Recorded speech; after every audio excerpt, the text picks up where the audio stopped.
ડીસા શહેરમાં બાંગ્લાદેશમાં હિન્દુઓ પર થતા અત્યાચારના વિરોધમાં હિન્દુ માનવ રક્ષક સમિતિ દ્વારા બગીચા સર્કલથી મૌન રેલી કાઢી પ્રાંત અધિકારીને આવેદનપત્ર આપવામાં આવ્યું, જેમાં બાંગ્લાદેશમાં હિન્દુઓ પર થતા અત્યાચારના વિરોધમાં વિવિધ બેનરો સાથે સક્રિય ભાગીદારી અપાઈ હતી। જે આવેદનપત્રમાં જણાવ્યું હતું કે માનવ અધિકાર રક્ષા સમિતિ દ્વારા બાંગ્લાદેશમાં હિન્દુઓ ઉપર થતા અત્યાચારો વિશે ગંભીર ચિંતા વ્યક્ત કરવા માટે આવેદનપત્ર આપી રહ્યા છીએ।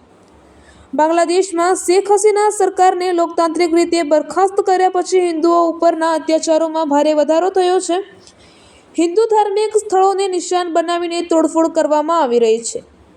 હિંસા અને હત્યાની ઘટનામાં વધારો થયો છે અને ધર્મ પરિવર્તન જેવા ગંભીર અપરાધો થઈ રહ્યા છે।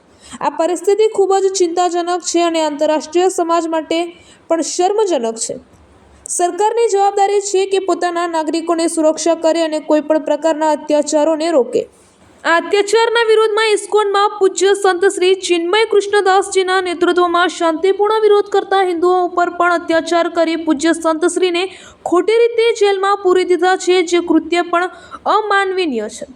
અમે આ પાસેથી નીચેની માંગણીઓ કરીએ છીએ। પૂજ્ય સંત શ્રી ચિન્મય કૃષ્ણદાસજીને તાત્કાલિક મુક્ત કરવા પ્રયાસ કરવામાં આવે। બાંગ્લાદેશમાં હિન્દુઓ પર થતા અત્યાચારોને તાત્કાલિક બંધ કરાવવા, પીડિતોને ન્યાય અપાવવા અને ગુનેગારો સામે કડક કાર્યવાહી કરવા, અત્યાચારોને રોકવા માટે કાયદા અને વ્યવસ્થાની સ્થિતિમાં સુધારો કરવો વગેરે જેવી માંગ સાથે રેલી યોજી, પ્રદર્શન કરી, મૌન રેલી કાઢી પ્રાંત અધિકારી નેહાબેન પંચાલને આવેદનપત્ર આપવામાં આવ્યું।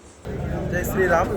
બાંગ્લાદેશની અંદર જે હિન્દુઓ ઉપર જે અત્યાચાર થઈ રહ્યો છે, ત્યાંની બેન દીકરીઓ ઉપર જે પ્રમાણે એમની જે હાલત છે અત્યારની, અને ત્યાંના મંદિરોને જે તોડી પાડ્યા છે, ત્યાંની મૂર્તિઓને ખંડિત કરી નાખી છે વર્તમાન સરકાર જે આવ્યા પછી, જ્યાંના જે મુસ્લિમ સમુદાય દ્વારા જે હિન્દુઓ ઉપર જે આક્રમણ થઈ રહ્યા છે અને તેમની નિર્મમ હત્યાઓ થઈ રહી છે, એ સંદર્ભમાં આજે માનવ રક્ષા સમિતિ દ્વારા ડીસાની અંદર પ્રાંત કચેરી ખાતે